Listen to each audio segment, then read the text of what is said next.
ओम श्री सद्गुरु परमात्मने नमः। श्री योग वशिष्ठ महारामायण उपशम प्रकरण सर्ग 81। राम जी ने पूछा, हे भगवन, वीतहव्य मुनीश्वर का जो शरीर विंध्याचल पर्वत में फंसा था, फिर उसकी क्या अवस्था हुई? श्री वशिष्ठ जी बोले, हे रामचंद्र जी, उसके अनंतर आत्मवेत्ता वीतहव्य मुनीश्वर एक काल में शरीर कणों को मन से विचारने लगा कि कई नष्ट हो गए हैं। उन अनष्टों में पृथ्वी के मध्य जो उसका स्थित था उसको देखा कि कंदरा की धूलि में वर्षा से फंस गया है और ऊपर तृणजाल जम गया है। उसको देखकर कहने लगा कि इसमें प्रवेश करो, पर फिर विचार किया कि यह तो जड़ गूंगा और फंसा हुआ है और इसको मैं नहीं निकाल सकता। इससे सूर्यमंडल को जाओ कि सूर्य के सारथी अरुण पंगु इसको निकालेंगे, अथवा इसके साथ मेरा क्या प्रयोजन है? यह नाश हो जावे अथवा रहे है, इतना यत्न मैं इसके निमित्त क्यों करूं? मैं अपने निर्गुण स्वरूप में स्थित हूं, देह से मेरा क्या प्रयोजन है? इस प्रकार विचार कर वीतहव्य तृष्णीम हो गया और एक क्षण के अनंतर फिर चिंतन करने लगा कि पृथ्वी में न कुछ त्यागने योग्य है और न कुछ ग्रहण करने योग्य। इससे देह को त्यागना और रखना समान है, तो यह शरीर किस निमित्त दबा रहे? कुछ काल और इसका प्रारब्ध वेग है, इसलिए जो आकाश में सूर्य स्थित है उसमें मैं प्रवेश करूं। जैसे आदर्श में प्रतिबिंब प्रवेश करता है और उस शरीर को सूर्य के सारथी से निकलवाऊं। हे रामचंद्र जी, ऐसे विचार कर मुनीश्वर पूर्वष्टक रूप से आकाश मार्ग में चढ़ा और प्रणाम करके सूर्य के भीतर वायु रूप हो प्रवेश किया। जैसे शस्त्र पिंड में अग्नि प्रवेश करती है, सूर्य भगवान ने जाना कि वीतहव्य मुनीश्वर ने प्रवेश किया है और सर्वज्ञ थे, इससे जाना कि पृथ्वी में इसका शरीर कीचड़ और तृणों से दबा है और उसके निकलवाने के निमित्त यह आया है। ऐसे विचार सूर्य ने अपने सारथी से कहा, हे सारथी, विंध्याचल पर्वत की कंदरा में वीतहव्य मुनीश्वर का शरीर दबा पड़ा है, उसको तू जाकर निकाल दे। तब अरुण नामक सारथी ने, जिसका शरीर हाथी के समान है, विंध्याचल पर्वत में आकर नखों से वह शरीर निकाला। उसके नख ऐसे थे जिससे वह पहाड़ उखाड़ डाले। उन नखों से धारा कोटर में गड़े हुए उस शरीर को उसने निकाला। जैसे सारस कमल तंतु को कीचड़ से निकाल लेता है, तैसे ही पर्वत की कंदरा से उस शरीर को निकाल डाला। तब मुनीश्वर ने पुरेष्टका से उस शरीर में प्रवेश किया, जैसे पक्षी आकाश मार्ग में उड़ता उड़ता आलय में आ प्रवेश करे।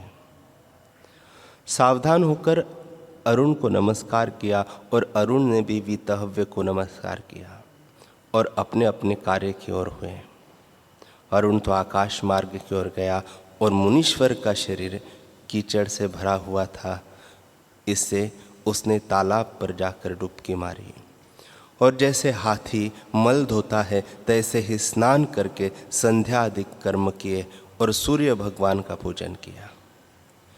जैसे प्रथम तप से शरीर शोभता था, तैसे ही भूषित किया और मैत्री, समता, सत, मुदिता आदि गुणों से संपन्न होकर ब्रह्म लक्ष्मी से सुशोभित हुआ और सबके बड़े अंग से रहित भी रहा कि इन गुणों को भी स्वरूप में स्पर्श न करे और आपको शुद्ध स्वरूप जाने। श्री वशिष्ठ जी बोले, हे रामचंद्र जी, इस प्रकार जब कुछ दिन व्यतीत हुए, तब समाधि के निमित्त मुनीश्वर का मन उदय हुआ और विंध्याचल पर्वत की कंदरा में जा बैठा। पूर्व जो विचार अभ्यास किया था और परावर परमात्म दृष्टि हुई थी, उससे फिर चित्त को कहा कि हे चित्त और इंद्रियों, मैंने तुम्हारा पूर्व प्रहार कर छोड़ा है। अब तुम्हारे अचित्त में अर्थ अनर्थ कोई नहीं, क्योंकि अस्ति नास्ति कलना मेरी नष्ट हुई है। अस्ति नास्ति के पीछे जो शेष रहता है उसमें स्थित हो। जैसे पहाड़ का श्रृंग अचल होता है तैसे ही अचल हो। सदा उदय रूप आत्मा किनाई स्थित हो और सदा ज्ञान स्वरूप प्रकाशमान हो। असत किनाई इस प्रकार कि सदा अक्रिय रूप हो और असत रूप उदय किनाई स्थित हो।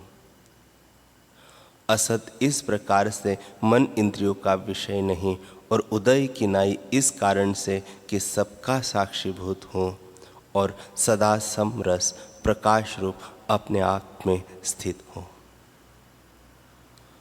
प्रबुद्ध और सुषुप्ति विषय स्थित हो। प्रबुद्ध इस कारण कि जो इंद्रियों के विषय की उपलब्धि करता हो, और सुषुप्ति इस कारण कि हर्ष शोक इष्ट अनिष्ट से रहित और जगत की ओर से सुषुप्तिवत समाधि में स्थित हो और स्वरूप में जागृत हुआ तुर्यापद आत्म तत्व में स्थित हो। जैसे किसी स्थान में खंभ स्थित होता है, तैसे ही चित्तरूप नित्य शुद्ध समान सत्ता जो आत्मपद है वह में निरामय स्थित हो। हे रामचंद्र जी, इस प्रकार ध्यान करता हुआ वह मुनीश्वर ध्यान में लगा और 6 दिन तक ध्यान में रहा और फिर जब जगा तो उस काल को क्षण के समान जाना, जैसे सोया हुआ क्षण में जागे। इसी प्रकार वितहव्य शुद्ध पद को प्राप्त हुआ और जीवन मुक्त होकर चिरकाल पर्यंत विचरता रहा। न कोई वस्तु से हर्ष दे और न शोक दे, चलता हुआ भी स्थित रहे और इंद्रियों का व्यवहार करता भी इष्ट अनिष्ट की प्राप्ति में सम रहे, कदाचित किसी से चलायमान न हो। वह चलता बैठता मन और इंद्रियों से कहे कि हे इंद्रियों मरो, हे मन अब तू सम्मान हुआ है और आत्मा को पाकर अब देख तुझको क्या सुख है। जिस सुख के पाए से और पाने योग्य कुछ नहीं रहता वह निरोग सुख है। ऐसा जो परम शांत रूप अचल सुख है, तिसका आश्रय करके चंचलता को त्याग। और हे इंद्रियों, तुम्हारा वास्तव में कुछ स्वरूप नहीं और आत्मपद में तुम दृष्टि नहीं आती। अपने स्वरूप के जाने बिना तुम मुझको दुख देती थी। अब मैं अपने स्वरूप को प्राप्त हुआ हूँ और अब तुम मुझे वश नहीं कर सकते, क्योंकि तुम अवस्तु रूप हो और आत्मा के प्रमाद से तुम्हारा भान होता है। जैसे रस्सी में सर्प भासता है, तैसे ही आत्मा में जो अनात्म भावना और अनात्मा में आत्म भावना होती है सो अविचार से होती है और विचार किए से नहीं होती। अब विचार करके यह भ्रम निवृत्त हुआ है। तुम इंद्रिय गण और हो, अहंकार और है, ब्रह्म और कर्तृत्व और है, भोक्तृत्व और है। और का दुख आप में मानना यही मूर्खता है। जैसे वन की लकड़ी और है, बांस और है, चर्म और है, और जिससे रथ बनता है, और लोहा, पीतल और कड़े जिनसे रथ जड़ा जाता है, सो सब भिन्न भिन्न है। और बैल जो रथ को चलाता है सो भी जुदा है। इन सब से रथ बनता है। और जैसे ग्रह का आकार होता है तैसे रथ है। उसमें बैठने वाला पुरुष भी और होता है। और रथ की सामग्री परस्पर भिन्न होती है, तो यदि उसमें बैठने वाला कहे कि मैं रथ हूँ तो नहीं बनता। तैसे ही शरीर रूपी रथ अज्ञान से मिला है। इंद्रिया और है और मन आदि और है। उसमें पुरुष है सो जीव है। यदि जीव कहे कि मैं शरीर हूं तो बड़ी ही मूर्खता है। उस शरीर के सुख दुख मूर्खता से आपको मानता है। जो विचार करके देखो तो राग द्वेष के क्षोभ से मुक्त हो जावे। मैंने अविचार को दूर से त्यागा है और स्वरूप की स्मृति स्पष्ट की है कि आत्म तत्व सत है, उसी को मैंने सत जाना है। और अनात्म असत है, उसको असत जाना है। जो सत है वह स्थित है, जो असत है वह क्षीण हो जाता है। हे रामचंद्र जी, इस प्रकार वीतहव्य मुनि विचार करके जीवन मुक्त हुआ और अपने स्वरूप में बहुत वर्षों को व्यतीत किया। निर्भय पद में चित्त आदि भ्रम सब नष्ट हो जाते हैं।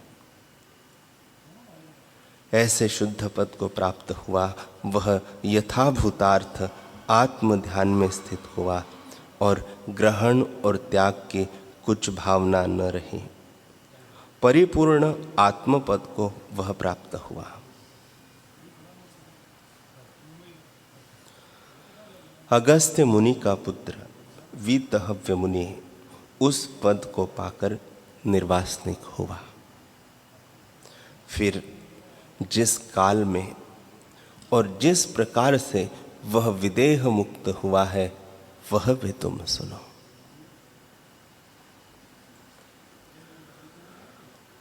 बीस 20,700 वर्ष वह जीवन मुक्त रहकर फिर विदेह मुक्त हुआ। जो इच्छा अनिच्छा से रहित पद है और जन्म मरण का जिसमें अंत है, उस राग द्वेष से रहित पद को वह प्राप्त हुआ। हे रामचंद्र जी, फिर उसने हिमालय पर्वत की कंदरा में प्रवेश किया और पद्मासन बांध हाथ जोड़कर कहा, हे राग, राग तुम निरागता और निर्दोषता को प्राप्त हो। तुम्हारे साथ मैंने चिर पर्यंत विवेक से रहित क्रीड़ा की है। तुम अब जाओ, मेरा तुमको नमस्कार है। हे भोग, तुम्हारी लालसा से मुझको परमपद का विस्मरण हो गया था। जैसे माता सुख के निमित्त पुत्र की लालसा करती है, तैसे ही मैं सुख जानकर तुम्हारी लालसा करता था। अब तुम जाओ, तुमको मेरा नमस्कार है। अब मैं निर्वाण पद को प्राप्त होता हूं। हे दुख, तुमको भी नमस्कार है। तेरे उपदेश से मैं आत्मपद को प्राप्त हुआ हूं, क्योंकि मैं सदा भोग और सुख चाहता था, और जब सुख प्राप्त होता था तब तुझको भी साथ ले आता था। सुख से तेरी उत्पत्ति होती है।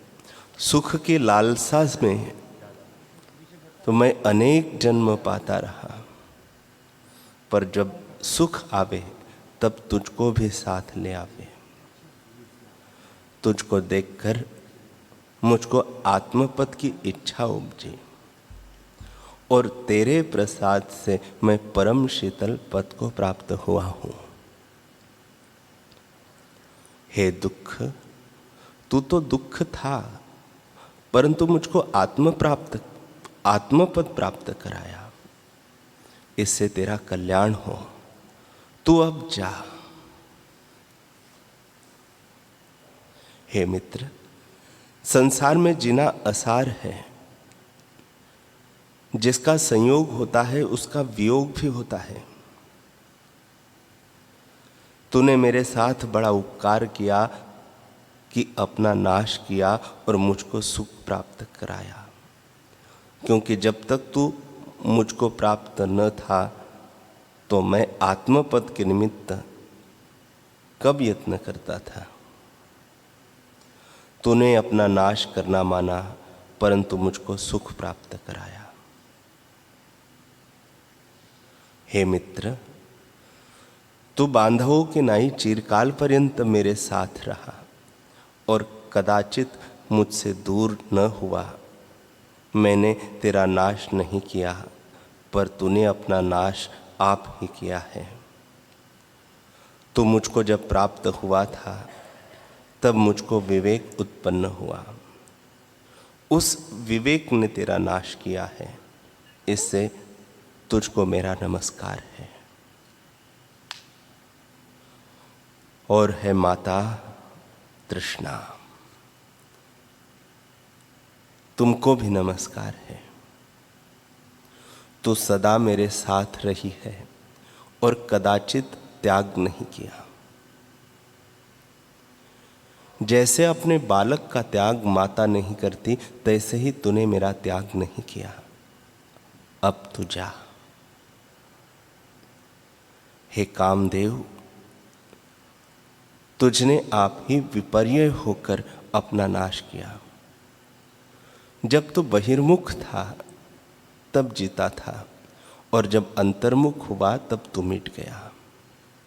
तुझको नमस्कार है। हे सुकृतो, तुमको नमस्कार है। तुमने भी बड़ा उपकार किया कि नरकों से निकालकर स्वर्गों में डाला, परंतु अंत में सबका वियोग होना है। इससे तुम भी जाओ। हे दुष्कृतो, तुम भी जाओ। विकर्म रूपी तुम्हारा क्षेत्र है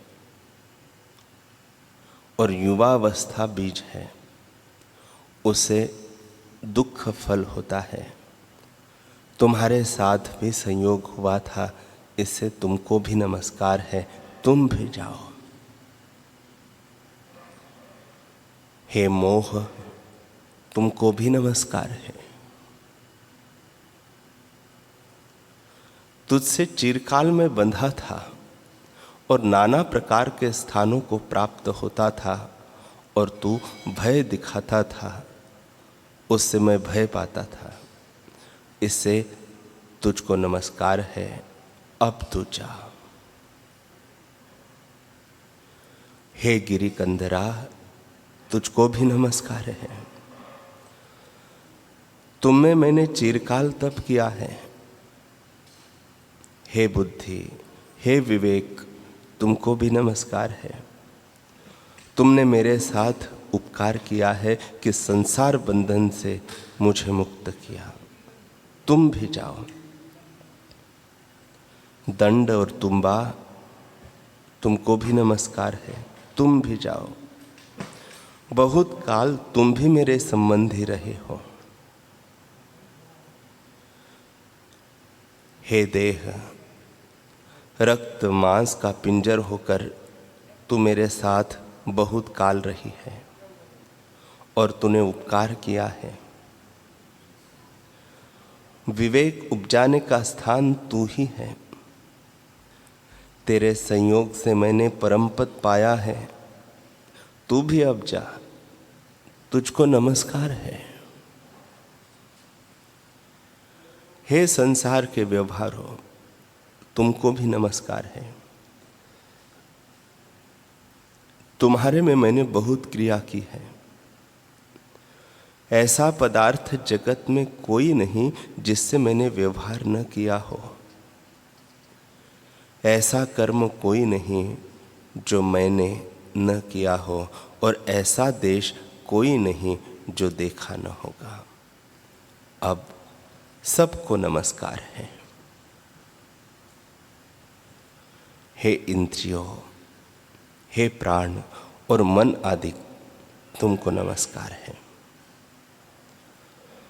तुम्हारा हमारा चिरकाल संयोग था, अब वियोग हुआ, क्योंकि जिसका संयोग होता है उसका वियोग भी होता है। इससे तुम्हारा हमारा भी वियोग होता है। नेत्रों की ज्योति सूर्यमंडल में जा लीन होगी, घ्राणों की गंध पृथ्वी में लीन होगी, और प्राण त्वचा पवन में, श्रवण आकाश में, मन चंद्रमा में और जिह्वा रस में लीन होगी। इसी प्रकार सब अपने अपने अंश में लीन होंगे। जैसे लकड़ियों के जल से अग्नि शांत हो जाती है, जैसे लकड़ियों के जले से अग्नि शांत हो जाती है, शरत काल में मेघ शांत हो जाता है, तेल से रहित दीपक निर्वाण हो जाता है, और सूर्य के अस्त हुए प्रकाश शांत हो जाता है, तैसे ही मन आदि शांत हो जाएंगे। हे राम जी, ऐसे विचार करते करते उसका मन सर्व कार्य से रहित हो प्रणव के ध्यान में लगा, और सर्व दृश्य से शांत और मोहरूपी मल को त्याग कर प्रणव के विचार में लगा।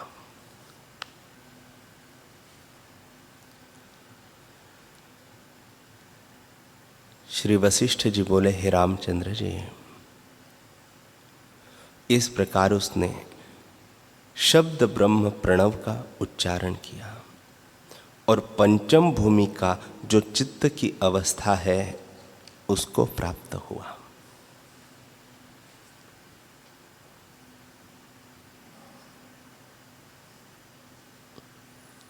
भीतर बाहर के स्थूल सूक्ष्म पदार्थों और त्रिलोकी के सब संकल्पों को त्याग कर वह अक्षोभ रूप में स्थित हुआ। जैसे चिंतामणि अपने प्रकाश में प्रकाशित होकर स्थित होती है, जैसे पूर्णमासी का चंद्रमा अपने आप में स्थित होता है,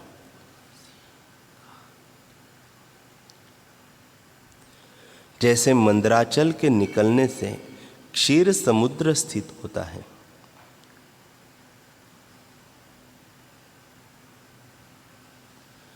और मथने से रहित मंदराचल स्थित होता है, तो जैसे कुम्हार का चक्र फिरता फिरता ठहर जाता है, जैसे सूर्य के अस्त हुए जीवों की व्यवहार क्रिया ठहर जाती है, जैसे मेघ से रहित शरद काल का आकाश निर्मल होता है और प्रकाश तन से रहित होता है, तैसे ही फूरने से रहित उसका मन शांति को प्राप्त हुआ।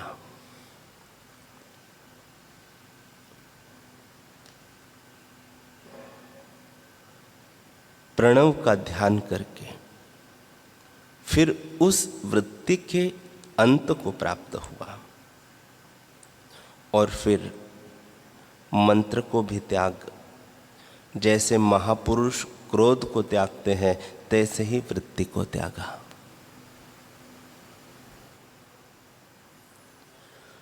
फिर तेज का प्रकाश उदय हुआ, उसको भी निमेष में त्यागा। आगे न तेज है न तम है, उसमें अभाव वृत्ति रहती है, उसको भी निमेष में त्यागा। तब जैसे नूतन बालक की जन्म से पदार्थ ज्ञान से रहित अवस्था होती है, तैसे ही अवस्था उसे प्राप्त हुई है। तब जो सत्ता मात्र आत्म तत्व सुषुप्ति पद है उसका आश्रय किया और महाचल जो सुमेरु की नाई स्थिर अवस्था है उसको प्राप्त हुआ। फिर केवल अचेतन चिन्मात्र तुरिया निरानंद आनंद पद में, जिसमें स्वरूप से भिन्न और आनंद नहीं प्राप्त हुआ, वह असत और सतरूप है, सर्व क्रिया से अतीत है, इस कारण असत है, और अनुभव रूप है, इस कारण सत्य रूप है। ऐसे अशब्द पद को वह प्राप्त हुआ जो परम शुद्ध पावन और सर्वभाव के भीतर प्राप्त है और सर्वभाव शब्द से रहित है, जिसको शून्यवादी शून्य, ब्रह्मवादी ब्रह्म, विज्ञानवादी विज्ञान, सांख्य मत वाले पुरुष ईश्वर, शैवा शिव, वैष्णव विष्णु, शाक्त परम शक्ति, कालवादी काल, आत्मवादी आत्मा और आध्यात्मिक माध्यम इत्यादि जो शास्त्रों वाले कहते हैं सो एक पर ब्रह्म को ही कहते हैं, जो सर्वदा सर्वकाल सर्व प्रकार सर्व में सर्वरूप है। ऐसे सर्वात्मा को वह मुनीश्वर प्राप्त हुआ।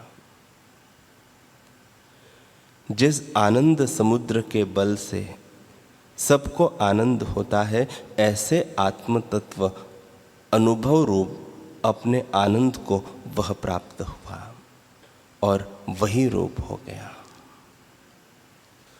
जो अन्य और निरन्य निरंजन सर्व असर्व अजर अमर सबके आदि सकलंक निष्कलंक है, ऐसे आकाश से निर्मल पद को वीतहव्य मुनीश्वर प्राप्त हुआ।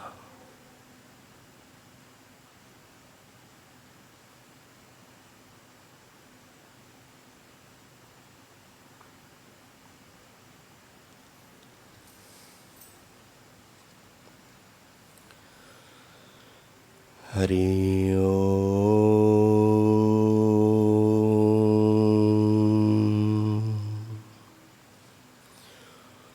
हरि ओम।